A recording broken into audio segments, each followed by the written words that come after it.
3 தேவதூதர்கள் 3 கூட்டம் இருக்கும். மிகாவேலர்கள், மிகாவேல் தான் மைக்கேல்னு பேரு, சரியா? காபிரியல் பேரு, லூசிபர்.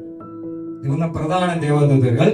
3 பேரும் கேப்ரியலுக்கு வந்துட்டு செய்தி கொடுக்கணும். இன்னைக்கு மிகாவேல் தூதர்கள் வந்து நம்மளை பாதுகாப்பு வருவாங்க. பாதுகாப்பு, நம்ம எங்க ரோட்ல போறோம், ஆக்சிடென்ட் ஆகிடக்கூடாது, நம்ம அதுக்குதான் காலையில நிறுத்தி ஜெபிக்கிறோம்ல, இன்னைக்கு நான் வெளியே போறேன், என்னை பாதுகாத்துக் கொள்ளுங்க ஏசப்பாங்கும் போது அந்த மிகாவேல் தூதர்கள் நம்மளுக்கு பாதுகாத்துக் கொள்ள வந்துருவாங்க.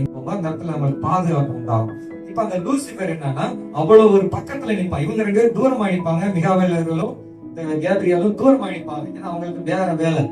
பக்கத்துல ஆண்டவர் பக்கத்துல இருந்து ஆராதிக்கிறான்ல, அவனுக்குள்ள நல்லா ஆராதிக்கும் போது ஒரு மேட்டிங் வந்துச்சு. ஆண்டவர் நம்ம பக்கத்திலே நிறுத்திருக்கிறாரு, வேதெல்லாம் தூரமா நிற்கிறாங்க, நான் பக்கத்திலே இருக்கேன்னா நான் பெரியவன், அப்ப எனக்கு ஒரு கூட்டத்தை நான் ரெடி பண்ணிட்டு நான் தனியா ஒரு ராஜ்யத்தை உருவாக்கிடணும் அப்படின்னு சொல்லிட்டு அவனுக்குள்ள ஒரு பெருமை வருது.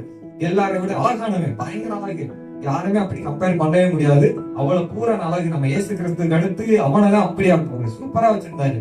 ஏன்னா அவன் பிரகாசமானவன், அவ்வளவு திறமையானவன், அவன்கிட்ட இல்லாத தாளந்தே ஒண்ணுமே இல்ல. உலகத்துல அவன் தீக்குள்ள கூட நடந்து போவான், அக்கினிக்குள்ள நடந்து, மலை எவ்வளவு எரிமலையா தான் நடந்து போவான் இந்த லூசிபர். அவன்கிட்ட அவ்வளவு பவர் இருக்கு.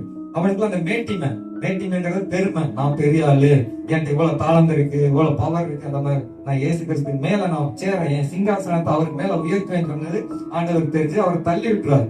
தள்ளி விடும்போது மேல இருந்து விழுந்தனே பூமிக்கு வந்துடும். பூமி சந்தோஷத்தை திருடுவான், நம்ம பொருளை திருடுவான், நம்ம சரீரத்துல இருக்க எல்லா நோயை கொண்டு வந்து, நம்மளோட சரீரத்துல எல்லா பலவீனத்தை கொண்டு வந்து நம்ம சுகத்தை திருடுவான், பெரிய திருட.